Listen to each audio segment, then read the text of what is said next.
DC on CW contains adult language and discussions. If you're easily offended, do not continue to listen.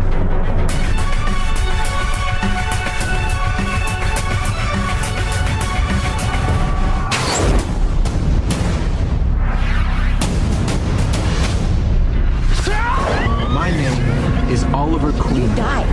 I went to your funeral with you. The city needs saving. What happened to you? The right to remain silent? I'm not a god anymore. I'm from the future. Because you can inspire. In the future, my name is Barry Allen, and I'm the fastest man alive. Supergirl. You people become a team. Hey, cuz. It's good to see you. This looks like a job for the both of us. None of you heroes. You're legends. You have failed this city. I don't want to be called blood. Any preference on how you'd like to die? The flame or the frost?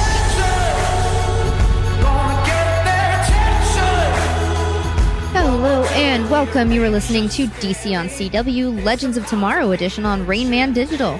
If you're listening from your desktop, you can take us mobile by downloading the Rain Man Digital app, available in the iTunes App Store and Google Play. Simply search Rain Man Digital. And you can also find us on demand through iTunes and Stitcher by searching DC on CW. Once you find us there, please go ahead and leave us a review. That helps us out. Today, with me in the studio is Bobby D. Hello, hello. It's just the two of us today. Yeah. I'm Lauren Alexander. We'll manage. We'll manage. We always do. We have good talks. It's fine. Yeah. So today we're going to be breaking down and discussing the season premiere. Welcome back to Legends of Tomorrow edition, Yay. season 3. It's going to be season 3, episode 1, Aruba-Con. And the Legends are relieved of their duties by the newly formed Time Bureau. Way to go. Way to go, guys. The Legends steal the Wave Rider when Julius Caesar is spotted in Aruba. So let's get started with what is normally the campiest show. And usually the happiest, with some really sad news. Victor Garber is going to be leaving Legends of Tomorrow. Yes. Yeah, yes, Bob? That's my reaction. I mean, when you put that in our little chat, you know, that it was a news thing today, right? Yeah. I was think just earlier like, today. I was like, no, like, I like him. Wait, no. No. No, but I like that guy. I like that thing. That is not allowed. I just watched him this week. Yeah. EW confirmed this, but Deadline first reported the news. In January, Garber will replace David Hyde Pierce as Horace Vandergelder in the Tony Award-winning production of Hello, Dolly. So, yeah. That means no more him. That means no more him. He's busy with Broadway, which is a huge thing for him, and that's wonderful. But, so congratulations and good luck to him. Yeah. But also, bad for us. How dare you? We're going to miss you. You know, and the way they handled the premiere, though, it was revealed that Stein's daughter Lily was expecting a child. So, I mean, we'll see what happens. I feel like it's gonna work out well, but as far as the writing of the show is concerned. Yeah. But they have outs. But that's a bummer, man. Yeah. You know what is the future for Firestorm? Yeah, we'll get into that later in the show. We'll get into that a little bit later. It's just disappointing. Again, it seemed like we had a solid cast that was going to be around for a while. Well, and we always knew that this was kind of a rotating cast. Yeah. We always knew that, but that doesn't make it any less of a bummer when the ones you like a lot and the ones you've seen grow over the course of this show. Because Professor Stein was like, meh, for me in Flash. He was kind of a douche. Mm-hmm. He was kind of a jerk. He was uptight. You know, cue Legends, and he's still kind of like that, but then learns more about himself, learns more about other people, opens up to other people, and grows as a character to become the Stein that we know and love. Yeah. And this is the reaction when somebody we like, unlike when the Hawk people left. We're just like, all right, goodbye. Yeah, I think that was a little bit of lackluster writing, too. Yeah. It was a mixture of things that just didn't pan out well. But yeah, this is a bummer, man. Stein has grown a lot, and I've really grown to love him as a character. And his bond with Jax, too. Yeah. I think that's where the character, well, of course, he's going to be affected the most, but Yeah, but that's where he, they used that so effectively that both of them really started to shine. yeah. So in better, happier news, we've got Constantine coming back on Legends of Tomorrow. He was only in one episode of Arrow, and now we're getting him on Legends, and he's going to be a chain-smoking bisexual. And there'll be some hot sex, says Digital Spy. Thank you for putting that so they're not thinking that, like, oh, this must be an article written by Bobby, because I'm like, no, didn't write this one. This was actually like this. All right, so, this article is pretty spot on when it starts off, though, because it says DC fans are finally getting the portrayal of Constantine they deserve, now that the Demonologist has been confirmed for Legends of Tomorrow's third season. The good news was delivered October 10th when it was revealed that Matt Ryan would be returning to the Arrowverse after his one-off appearance back in 2015. And now we've been given a little tease as to what we can expect from the iconic Demon Hunter, and it's going to be nothing but pure John Constantine, which is in fact not very pure at all. Well played, Digital Spy. So Phil Klemmer, one of the executive producers on Legends, has been busy detailing what it's going to look like, what he's going to be up to when he returns in season 3. And it sounds dark and it sounds fun. Here's a little quote from him to The Hollywood Reporter. As for Constantine, we knew that an alienated, chain-smoking, bisexual, world-weary demonologist would feel right at home among our legends. Which we've called for this for 3 seasons. We sure have. Our prayers are finally answered. Suggesting that Legends of Tomorrow won't be skimping on the sex and cigarettes, Klemmer promised that there will finally be some hot sex on the Wave Rider, because any sex we've seen hasn't been hot. We haven't seen a lot of sex on the Wave Rider, actually. No. This has been one of the most sexless shows on CW, I think. Yeah. It's been more implied than anything. Yeah. Yeah. Implied nudity. Yeah. It's exciting. From other articles that I read, that he is part of some kind of 2-part exorcism. Yeah. So let's see. He revealed that Constantine's storyline will involve a revisiting of Arrow season 4 and the events following that season's finale, because the episode will also involve Damien Dark. Because how can you do an episode about magic, like dark magic, and not have Damien Dark? So yeah, he insisted that Constantine's episode is going to be scary. Like, The Exorcist meets One Flew Over the Cuckoo's Nest scary, so we'll see about that. But, yeah, demonic possession in a mental institution. This is after we started the show with, this is our happy show. That is happy for us. Well, true. I love Matt Ryan. Matt Ryan loved playing Constantine, and we do have a Constantine show, technically, sort of. If you want to count 10-minute cartoons. Yeah. So he's reprising his role, at least. Yeah. On a regular-ish basis, or he did do it. CW Seed's Constantine animated short series thing. That's happening. I'm definitely going to give that a watch. I'm glad that they contacted Matt Ryan and said, hey, do you want to reprise your role? Do you want to voice your character? Because he's such a good Constantine. Yeah, 'cause, he did it in Justice League Dark too, right? You know what? I don't know. I believe he did. I think he voiced Constantine in that also. I think you might be right. Do you want to fact check that? Yeah, I'm doing that right now. Because I'm pretty sure that is the case. I don't know though. But either way, I don't even care. I'm just excited that we get to see him on screen, physically portraying Constantine again, because he was so good in the show. And the cigarette thing wasn't totally a huge deal on NBC, because they, implied that he was smoking. But, I'm glad CW is not going to shy away from it. The way that they drink and do everything on the Wave Rider is smoking. It's like the party bus of interdimensional travel.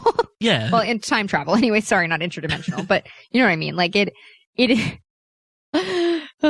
It's the party bus of time travel vessels. Yeah, they're creating their own beer all the time. You know, with their little food thing. It's so, again, I always find it weird that why if a character smokes, especially when it's not maybe I'd understand if it was some kind of like Charlie Brown has a cigarette in his mouth and it was little kids watching it. But you're not always getting that with Legends, so I don't know why they always made like a big deal about like with the Constantine thing. It's because it's just it glorifies smoking and it's something that can kill you. But then alcohol is considered classy if you drink it a certain way, and so that's totally fine. Or it's just considered normal, like, you know. And while that's kind of true, you know what I mean? Like, it's a lot of people drink alcohol but aren't addicted and aren't alcoholics. Whereas nicotine is more quickly addicting. I guess I can see that. It's like, ew, you smoke. Also, it's stanky. Nobody's ever said like, ew, you're having a beer. Well, maybe people who don't drink at all. True. But he did voice Constantine in Justice League Dark, so. But yeah, I don't know. That's a thing. But at the same time, I think with the way society is now, people can still be impressionable. But when it comes to smoking, I think a lot of people are actually starting to steer away from it. Yeah. Or at least have conversations about it, and regulations as far as where you can and cannot smoke are more heavily in place now. So, and the Wave Rider isn't one of those. Yeah. So I think if it's part of a character, it's just part of their personality, part of their demeanor, part of their character. Why not show it?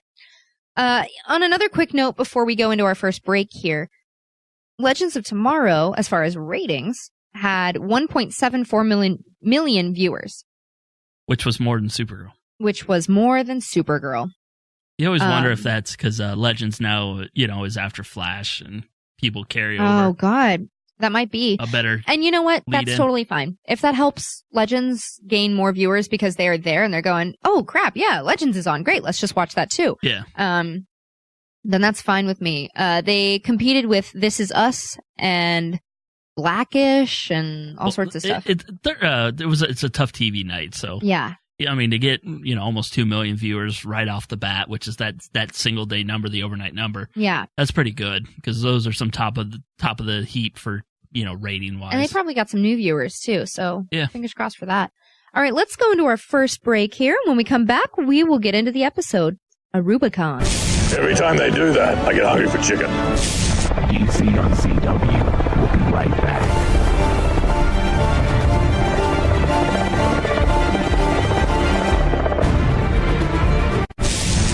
Have you missed an episode of DC on CW? Catch up on all of our discussion from Supergirl, The Flash, Arrow, and Legends of Tomorrow.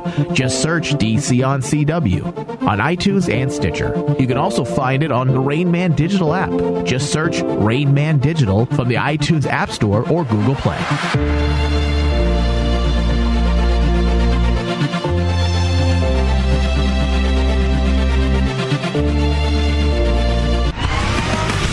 The Rain Man Show. The Rain Man Show. It's what I do. Yeah? I'm the slave master, goddammit. Oh, all right. Once again, will you allow... Because I don't want him to assault you. That's one thing I won't do in the show. I will whore you out only if you're willing. Can he just... think of yourselves as, you know, that girl that just comes off the bus stop in L.A., and she doesn't have a lot of money back in the 60s or 70s, and she sees herself a nice young stud of a black man across the street. These are the old days, guys, the 70s and 60s, the days of pimping.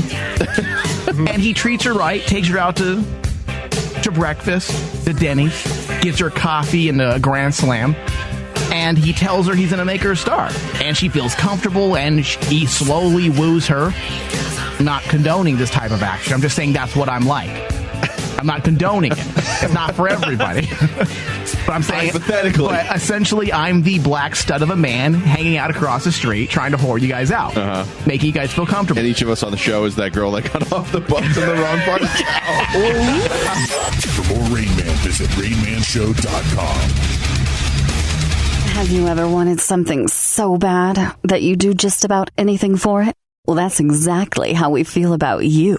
That's right. AdamandEve.com wants you so bad. We're giving you 10 free gifts with your first order. You heard me right. That's 10 free gifts to spice up your love life. First, you'll get a sexy surprise for her. Second, an adventurous toy for him. And third, a little something we know you'll both enjoy. Plus, you'll get 6 full-length adult movies on DVD. And number 10, free shipping on your entire order. That's 10 free gifts for you shy types. who've never tried Adam and Eve before. Just go to adamandeve.com and select any one item. It could be an adventurous new toy, a sexy piece of lingerie, or anything you desire. Just enter offer code DEAL30 at checkout and you'll get all 10 free gifts, including free shipping. That's offer code DEAL30. That's DEAL30 at adamandeve.com. This is Star Wars from the Baka Tank exclusive. That thing's operational. How do you feel about seeing a fight scene in a Star Wars movie that has nothing to do with Jedi, and it's between Finn and Captain Phasma? Do you think that's a good call? I think it is, because, like, here's the thing. We have to understand that they're trying to actually promote that the universe is larger than what we thought. Right. When everyone was, like, saying, oh, why is Finn allowed to use a lightsaber? I'm like going, why can't he use a lightsaber? It's a tool. Yeah, but it's also a Jedi weapon. It's sacred. If he's not a Jedi, he shouldn't be wielding it. And that's how I feel as a Star Wars nerd. He can still activate it, and he can swing it like a bat. Yeah, guess what? I can also activate my dick and swing that like a bat. Doesn't mean I'm going to go into battle with it. Exactly. TheBacTheTank.com for more details. And get ready for an excitingly good time. Also, if you've missed our last show, you can also find us on your Stitcher app. Search Back to Tank. Add us to your favorites. Thank you, and we will see you very soon. Well, I'm not plotting to kill Barry Allen. I'm listening to Rain Man Digital's DC on CW. All right, we are back. Legends of Tomorrow, Season 3, Episode 1, Aruba-Con. It was directed by Rob Seidenglanz? I don't know. Names, man. It was written by Phil Klemmer and Mark Guggenheim, which are, we know them. We know those guys. They're showrunners. They're executive producers on this show. And most of the shows. Yeah. So jumping right into the episode, the premiere started right where it left off. Los Angeles is in complete chaos. There's a T-Rex running around. There's all sorts of crap going awry. Big Ben's there. Yeah, All Big kinds Ben of is in stuff. LA. And did you expect to see the Time Bureau immediately? I don't know what I expected. I think we kind of speculated, like, how many episodes will the fucked up timeline last? Where they were going to be running around LA. And, I'm drawing a blank. Who's the jungle kid? That was all the rumors. Commandi. Yeah, we that was that this is going to be his land because it's the 75th anniversary or 50th anniversary of him, and there was all those speculations. So I expected this to kind of last for a couple episodes, or at least this whole episode. But you never know. They might still go way deep into the past and meet him or meet someone. You know what I mean? Like anything can happen on this show, so it's kind of nice to be blindsided. Yeah. And you kind of you buy the bullshit. Let's say. Yeah. When Rip comes in. Yeah. So we've got this new 2017 timeline. Rip comes in. He has spent the past 5 years with the Bureau, and only 15 minutes have passed for the Legends. He pops right back in, and he's just like, you guys, you are screwing everything up. Stop it. You don't need to be a thing anymore. I'm disbanding you. It's fine. It's just fine. There are some obvious Men in Black comparisons to be made between them and the Time Bureau. They show up and they have these little portal devices to bring everything back to normal, which is really cool. But then they've also got these little zappy guys that zap the memory. Yeah. Much like neuralizers. It's like, I mean, even like you wonder, like when they went to wardrobe and they're like, all right, we need to get these guys in some nice suits. They're going to be the men in blue. And they're like, yeah, they come out in the black suits at first. They're like, yeah, we can't do this shit. Timeline defenders. Yeah, it was one of those things. It was like, holy Men in Black. That was the first 5 minutes. That's all I was thinking. I'm like, what else are they gonna do? It was good though. It was a nice little throwback, I guess, at this point. Yeah. But they seem efficient. They seem like they're getting the job done and they're worried about protecting things. Yeah. Rather than just, I don't know. They're still a new organization, so there's plenty of time for corruption, but so far they seem good. They efficiently, there's a lot of members too, and they're super efficiently going around opening up these portals and having the T-Rex run back into its correct period and all of this stuff. It was impressive. Rip has built a little empire for himself. Good for him. Yeah. But of course then he disbands the Legends right then and there, and fast forward 6 months to regular 2017, Sarah's in Star City working at a spoof of Bed Bath & Beyond. What was it? Sinks, showers, and more? Sink, showers, shower, and stuff. Yeah. Shink, shower, and stuff. Sink, shower, and Sink, stuff. shower, and stuff. And she's throwing knives and fantasizing about slitting her boss's throat. Things are clearly going well. That none of these characters that we see are totally able to adjust back to normal. I think Steel is the only one that is kind of doing that because he got in touch with Team Flash and is working alongside them as a superhero in Central City. Yeah. And arguing with Wally about, hey man, leave some guys for me. Yeah. And the weird thing was, so, we get back to like the Sarah, being at Thinks showers and stuff. I was like, why isn't she with Team Arrow? And then I figured out, oh shit, this is only 6 months in advance. Do we know what, were they not giving away stuff? And that's what I was wondering, if people were wondering why Barry Allen wasn't with Steel, why Sarah wasn't with Team Arrow, because we really don't know what the outcome is of the island yet. Barry technically hadn't come back yet. So I was wondering if people were confused if you didn't watch the other shows. Now, we always assume that if you watch one, you watch them all. But, it just seemed weird, for me, where I was like, why wouldn't Sarah just be with Oliver and stuff if she's back? Well, I think also, to be fair, they did have a conversation later, when they all got together after being called by Mick. And she said, I'm doing great work in Star City. And they were like, really? Because it looks like you work in retail at Sink, Shower, and stuff. And she was like, yeah, well, even a vigilante has to pay the bills. Yeah. So that doesn't necessarily mean that she's not working with Team Arrow, but this is the more mundane part of it, because that's the thing she loves. She loves doing that. She loves being on the street, catching criminals, setting things right, dishing out justice, being a vigilante. But in order to show, I think there's a couple things at play. I think it was an easy way for them to show the more mundane side of her life, because in all honesty, how would a person who's been pronounced dead twice get a decent job? Well, and the way I look at it is it's what we call con depression. Yeah. When you're going around and you're meeting all these people and you're doing all these cool things. And you're things. hanging out with people that you don't normally see all the time, and you're partying and everything's great. Yeah, and you're like, wow, this is the real world. And then you go back home, you're like, I gotta get up at 5 to go to work in the morning. And I gotta go, sell things to people or sit in front of a computer all day or whatever it is you do. It's just like, oh. You're like, I was just in the Hard Rock chasing down stars and taking pictures with them. What the fuck? Hugging Charlie Cox, and now here we are. Yeah, now I'm being yelled at about something. This is horrible. You know who I was with this weekend?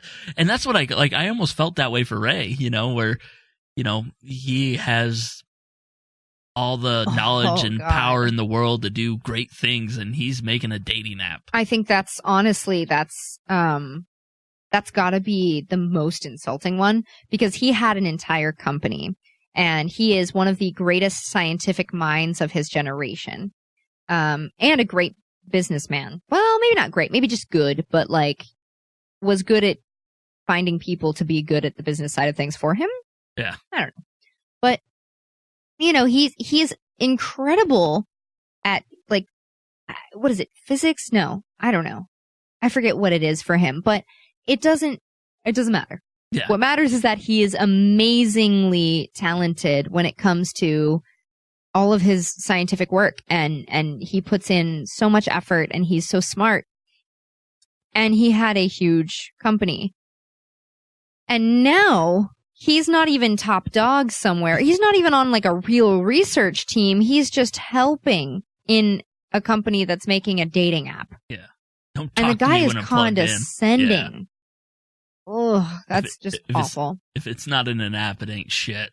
Yeah. You're like, oh, asshole. God. And then Steele is, like we mentioned, he's hanging out with Wally. Barry's not mentioned. I think all of this was good ways at looking at what their lives would be like without spoiling anything that's going on currently in the other shows. Yeah. It was really well played. And then, of course, we see Mick, and Mick is just being Mick on a beach in Aruba on a bender. He's been drinking. He's been soaking up the sun. He's been participating in some petty larceny and, no big deal. No big deal. Just hanging out. Oh, and what was it? Collecting a large amount of STDs? Yes. An impressive collection of STDs or something like that? Yes, Mick was definitely seemed to adjust. Yeah. So you wanted to talk about Wally. So let's spend some time on him. As a character, he might be at the end of his run on Flash. It just seems like they're getting away from the speedster thing. How many speedsters do they need? And it always, the question is, what do they do with him over there? And could he fit in with being Legends? And was this kind of like the introduction that he knows who they are now? Yeah, I don't know. I mean, I don't know if they're going to do away with Wally as far as being a speedster and stuff, but, maybe he might go away from Flash for a little while. I would be cool with him being a legend. He's young, he's interested in seeing the world, and, I think he's got a personality that would kind of contrast with, not clash, but just contrast with some of the, more mature, seasoned members of the Wave Rider. Yeah.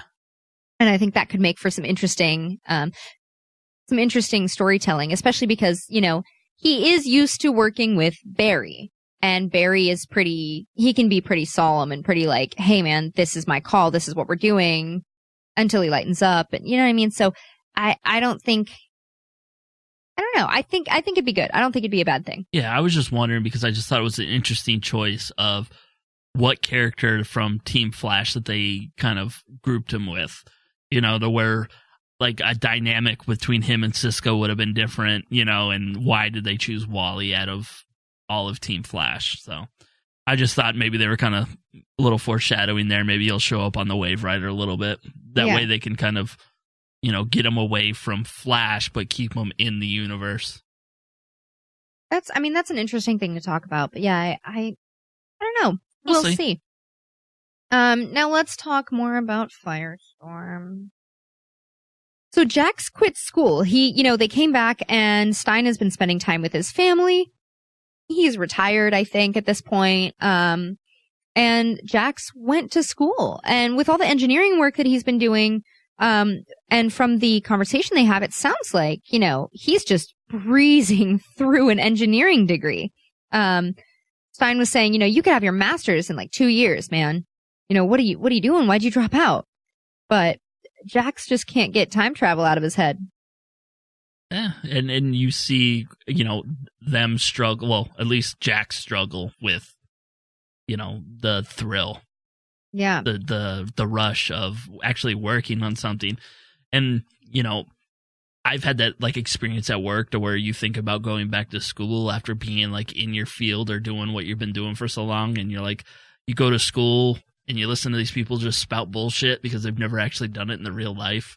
I feel like that's what Jax is going through now, that they're talking about stuff and he's like 10 levels above them because he's done time travel and fixed those kind of things that they know nothing about. Yeah, I mean, God,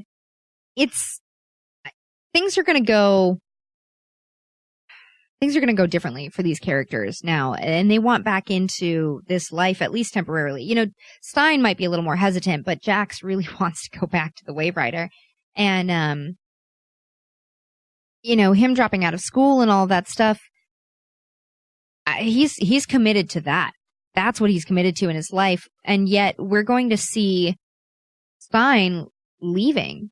So what is the future of Firestorm and the Firestorm Matrix? is Martin going to get replaced? I don't think Jax would be willing to do that. Does Jax go solo?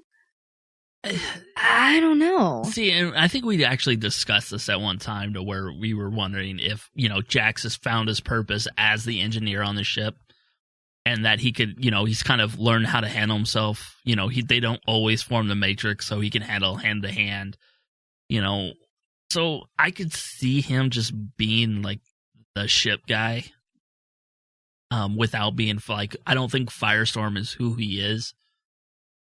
Does that make sense? Yeah, it does. I mean, I don't think he's a one-trick pony when it comes to Firestorm. I think that Jax has other purpose. I think that he has other skills. But I know that if he stays on the Wayfighter and he's just the engineer, he loves that, but he might be pining for Firestorm. Yeah. Now, that doesn't mean that wouldn't just be an okay story arc for him and stuff. You know what I mean? And like some extra writing and some extra conflict for him to go through.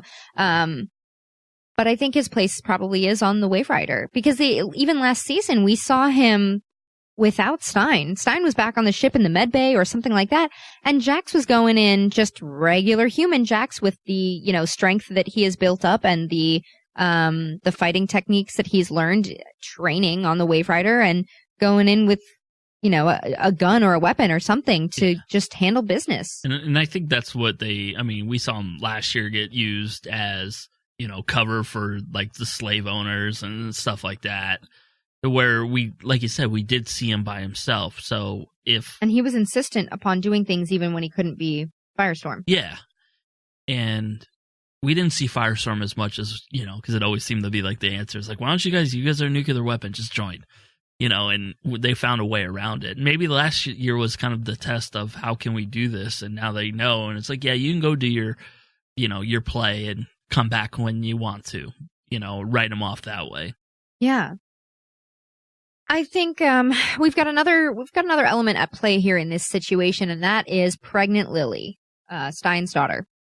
And I think, you were posing the question of how will this play into this whole situation, and I think it's going to be the perfect way out of time traveling for Stein. And to be completely honest, he's the only one that really has a solid family thing going on at home. He left a wife behind to go time travel for however long, and he now has a daughter that is in his life who is now expecting a child of their own. So he's got a grandkid coming, and he's not a young man. You ready for the first prediction sure to go wrong? Woo-hoo-hoo, here we go. Bobby, what is it? Whoever the father is of the kid is going to end up being the big bad for the season. What if whoever the father of the kid is the next Firestorm? That could the next half of Firestorm. Yeah, that could be, but you're like, no, fuck you. Well, no, I just think it would be a cool, like, if they find out and then he gets kidnapped for the season or something like that. Yeah. And taken away. I just that's why I was wondering what role will that play, because they kind of were not very specific in whether talking about the dad.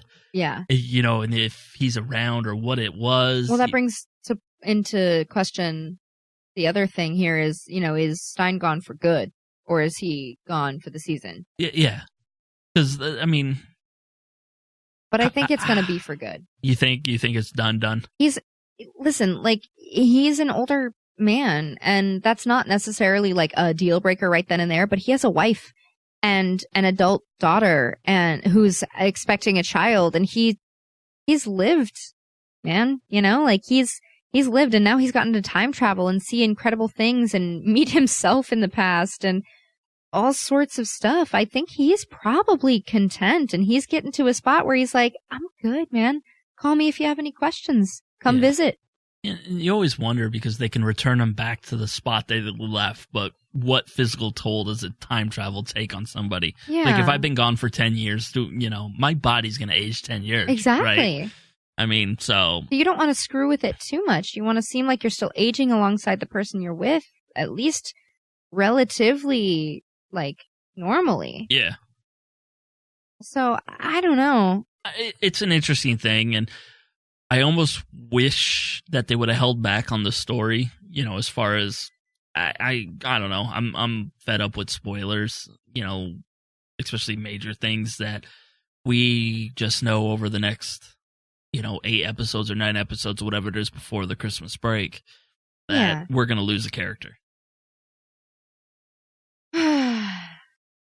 Yeah, man. I don't know. That's a bummer. That's a bummer to start the season off with. Like, hey, by the way, one of your favorite characters is going away. Yeah, it went from let's talk about the episode to let's speculate how they're going to get rid of Stein. Yeah. All right. Well, so the team may have been disbanded at the beginning of the episode, but it doesn't take too long for them to get back together. Start doing Legends things, because who the hell wants to live in the real world when you could be time traveling? I don't. Exactly. I mean, come on. Yeah. So the focus this time is on Caesar and his horrible salads, which I disagree. Yeah. They can be made poorly, but Caesar dressing is good. I don't know. Delicious. As he ruins Mick's vacation, which might be a strong word for it. So the team really wants to get back in the good graces of Rip. They really want to show him, hey, man, we don't suck so much. We can fix time. We're good, right? And they get the wrong Caesar. So, yeah. We knew. Awkward. Yeah, you kind of know Legends are going to do Legends things. Yeah. The favorite quote of the episode. Sometimes we screw things up for the better. Ooh, that's good. That should be our motto. We should use that. Like on their crest. Yeah, man. Sometimes we screw things up for the better. Look at Lily. Yeah.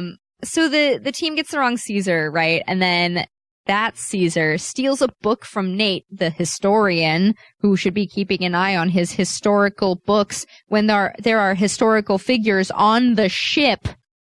Because then Caesar knows what the future holds, and instead of making the normal mistakes that he would make, he doesn't make them, and he conquers the whole world. Basically. Yeah. The New World and, Europe, at least. Oh my god. So, I mean... Yeah, it's... rough. Yeah, it is. And that wasn't the only thing rough. So, doing show notes and everything, I looked, and the internet was pretty hard on the characters, making these mistakes, calling the characters that they're written too dumb. How could he lose the book? Shouldn't he even felt the book get lost, and, getting the wrong guy, and, they're thinking the show is too goofy. Now, my opinion is I don't think it's that way. I just look at it as, the historian fanboying over Caesar and shit happens, you know? I don't know. I just thought it was weird because it wasn't like these were comments. These were actual articles, that were written by people, that are out there. What kind of people were writing them? Like critics or? Yeah. Okay. Yeah, and it was. It's campy. And it's just so you always wonder when you see these things, and the reason I bring it up here is because it's just like, was this your first time watching the show? Did you not know what you were getting into? Yeah. And because I didn't feel that way, and I did you at all? I mean. No, I mean, I thought it was fine. I don't have issues with this show generally. Yeah, and I look at the goofy thing as it being fun, and that's how we've always described the show, the people that have never seen it. It's not, the seriousness of Oliver Queen and Arrow, and, the hopeful thing we get from Supergirl. I don't even know what we would call Flash these days because it's changed so much, but Legends is always one of those things where we know we can go into and not have to worry about, politics or, big issues that they're going to go in and have awkward high fives and do stupid shit and, things that we could probably see ourselves doing. Yeah. And so, I don't know. It was just weird for me, like I said, reading the articles, just trying to find, what the kind of the idea was of how the show went for people. So I just don't have a problem with the campy of the episode. And I think that this episode was especially campy, and it was that way for a purpose. It was getting us back into the groove of it and showing us how much of quote unquote screw ups the team is compared to this professional time bureau. Yeah, you have to. Yeah, well, that and then you thought they were awkward before on the ship. Look how awkward they are in real life. Yeah, man. I thought it was good. I thought it was a really nice entry back into the character because it's the characters that we love in this show. You know what I mean? Like the story is fine. The story is good, but we like the characters more, I think. Yeah. And like you said, it did show the polar opposite of what the Bureau was or is, as far as procedural and they're A to B and B to C and C to D and, they're kind of Legends jumps. Yeah, they're kind of the underdogs too, where they're figuring things out as they go. They're figuring things out on the fly. None of them had time traveled before they got on the Wave Rider. None of them had dealt with this sort of thing, They're using their own experiences and figuring it out, and it feels better to kind of be in the shoes of the rookie, you know what I mean, than or like the novice at this point, than the professional, uptight blue coats. That's what we're calling them now. They're the blue coats. Well, that and, I think we always need to remember that these are the people that time would forget and wouldn't miss. Yeah. And if they were so perfect and invisible, then time would forget them. Oh, damn. I don't know. But Rip ends up basically just, he makes them a part of the Men in Blue. You know what I mean? Like, he makes them a part of the Time Bureau. And, I don't know. He brings them on in, and I don't know. Do you think this was his plan to make them like prove themselves? I don't know. And see, the thing was, you always look at these things as Rip probably knows better than anybody, because remember when the Time Police before, they were very you had to keep with your. It was almost as procedural as like the Men in Blue are right now. Oh, it was mechanical. Man. You know what I mean? Like they did totally. it, and so maybe Rip sees the point of having like the Legends out there, like having that, the wild cards. Yeah, that rogue squad of people that can go out and just have a skill set that he can't teach, that it isn't from a book, and so I almost thought it's part of his plan that he needs these people, to help him somewhere down the line, because remember, he can see everything. So something else is going on that he probably needs them for. I think you're probably right. And there's probably a couple things at play here too. So we saw that the training simulations were all they were all basically replays of what we've seen the Legends go up against. And while, these professionals in training do this in such a procedural way and they calculate all the risks and whatever, at the same time, later on in the episode, we see that kind of go against them because they don't have the same real life experience in different scenarios other than this that come back in. Like Sarah's able to relate a situation to trying to catch shoplifters in a retail store. Yeah, the bait and wait. Yeah, man. So it's just, I think there's a couple things here. I think the training sims being challenges that the Legends have faced, I think that shows a couple of things. He wants to see how other people handle it. He wants to, and I think he has respect for the things that the Legends have gone through. I think he respects that they've gone through hell and they've dealt with some really impossible choices, and everybody makes them differently. Yeah. But I think he's also assessing, his recruits too. And I think you're right. I think so. A couple of things on the Legends being a part of, the Time Bureau and whatever. I think he needs them to be a little more careful. You know what I mean? I think he needs to go, hey guys, clean up your act a little bit. Yeah. But then also, yeah, I think you're right. I think maybe the danger of this bureau being so procedural is that eventually maybe it'll evolve into the Time Masters, unless there is some room for improvisation or like real life experience coming in. You know what I mean? Like, it's just without that wild card there, everyone is so stiff. And you wonder if, like, say the 5 years that he was training these people, they were going through the simulations to see if somebody would take the chance that Sarah took, in the ship, and he just didn't find them. So it's like, go out and, get them back. They need to be part of this. Yeah. So I don't know. And this totally has a Suicide Squad feel to it, where like the Legends are the ones that go out and they get to They get to be on the ground, right up in there in the action, and the Bureau is basically a cleanup crew. Yeah, it's Argus. Yeah. Come in, clean up the lit. And it was like, it was weird because that was the first thing I thought. I was like, oh, look, this is where we're going with this, I think. It's, you go take care of dinosaurs. We'll take care of the real shit. Yeah. So do you think the Legends are going to work better now that they have some oversight, though? Someone watching over them and kind of commanding them or guiding them at least? I think they will work better, but I think it'll work better for the show because what I hope it does is it eliminates that like internal fighting between the team.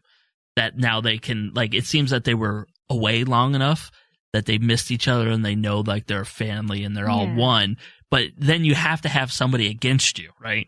Yeah. And I think that's what the Time Bureau is going to be, is like where they're going to be like, you guys need to do this, this, this, and this. And, that'll start like the infighting between the two groups. Well, we've already seen Sarah's counterpart. Yeah. And the fight between them. So, yeah, they're going to make out sometime. Probably. Yeah. She's probably pent up. And even if she's not into girls, she'll probably consider it because Sarah's kind of persuasive. Did Sarah imply she slept with a dude again? Yeah. Okay. Just making sure. I mean, she is bisexual. Yeah, I know. It's just been a while since she right. I think heard the other way. that they threw that in there to remind people that she's bi, maybe? Okay. I don't know. I was just making sure I caught that right. I think they were just mixing it up because because she is a bisexual character and not specifically gay. But all last season, she was only hitting on girls. Exactly. I think they wanted to make a little distinction there. But I think you're right. I feel like the internal fighting that it's gotten old among all the shows. You know what I mean? Like it's gotten real old on Flash and Arrow. Yeah. There's only so many times these people that are family can fight with each other and betray each other and you did this and didn't tell me and oh my God. So, I think that it'll be nice for them to be a solid team. And instead of betraying each other or having secrets from each other or whatever, they'll have a kind of a rival organization. Yeah. Where like they're working together, but they both want to be better than the other. Yeah. So I don't know. I think that's going to be a good thing. Let's close out with the one character that we didn't really see anything of until the very end. So Amaya. She's not on the Wave Rider anymore with them. She wasn't even in 2017. She went back to the 40s. And it was referenced quite a few times. I honestly wasn't even expecting to see her in this episode because they were just talking about her. I figured this was one of those, we'll see her later, mid-season. Yeah. There was a breakup. She went back to her own time. And she seems to be honing in on her actual power. Holy crap. I mean, before, Amaya was just able to use her necklace to channel the power of other animals. But now she's able to send out multiple of those. You know what I mean? She's not just channeling the power of a gorilla or an elephant or something like that. She's using that power and sending out a herd, a stampede of elephants attacking a military power that has come to pillage her village. Rhyme intended. But that's crazy. It shocked me, and I don't know, and I really haven't looked yet, but does it jive with source material? Because I always thought the necklace brought the power of whatever animal she was summoning to her, that she wasn't able to kind of summon these spirit animals to go run at people. Yeah, I mean, as far as her powers go, I don't know if that's something that she can do normally. I'm not sure. I've never seen that in the comics. I know that she has the ability to communicate.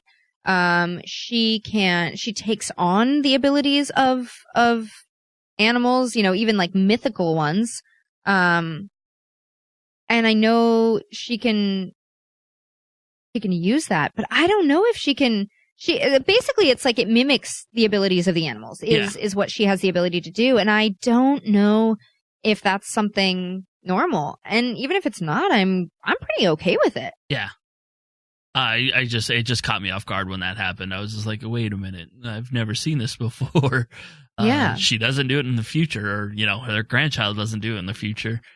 Well, maybe she never passed that along too. It could be just a learned thing. Yeah, So, you got to channel the power long enough and whatever. So. What do you think? Is she gonna get? How long until she's back on the ship? Dude, I don't know. I don't know, and I'm a little blindsided by a couple things in this episode. We were expecting the dystopian weirdness in Los Angeles to be, it looked dystopian at the end of last season, but it turns out it's not really. We were expecting the weirdness of the timeline to go on longer. Mm-hmm. And I was not expecting Amaya to be back in the 40s in her village in Africa. Yeah. I don't know what the future holds for her, but does she seem like she's getting a little power hungry, a little power happy to you? Yeah, it definitely had a different mood to her. So yeah, that's what I wonder if, does she get back on the ship? I don't know if she ever will. Can she handle it? Is she caught up in this is my destiny thing because she knows she has to be there? Is this the problem with knowing the future? Yeah. I think there's that, and I think she's trying to fight the future too. I think she's trying to get as much power as possible, and she's getting a little power happy. She's getting a little drunk with power, and she's potentially even taking joy in taking down those soldiers and killing them. Yeah. I just wonder where they're going. What's going to draw them to 1942 Africa? Yeah, anything could. That's the beauty of this show. Yeah. Is it going to be a selfish mission?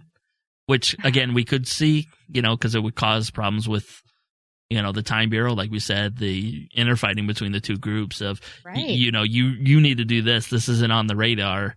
You're supposed to be going to, remove a dolphin from the Salt Lake for some reason. It's there, So, I don't know. We could speculate all day, but at the end of it, it could be anything. It could be anything. Yeah, it was an odd. I thought it was going to be one big happy family coming into this season. That was a big surprise to see Amaya there and like that. Yeah, even the whole story that they've already broke up and she went back and and then like you said, knowing that Stein is going to be gone. Yeah. So with that, I mean, let's get into some final thoughts here.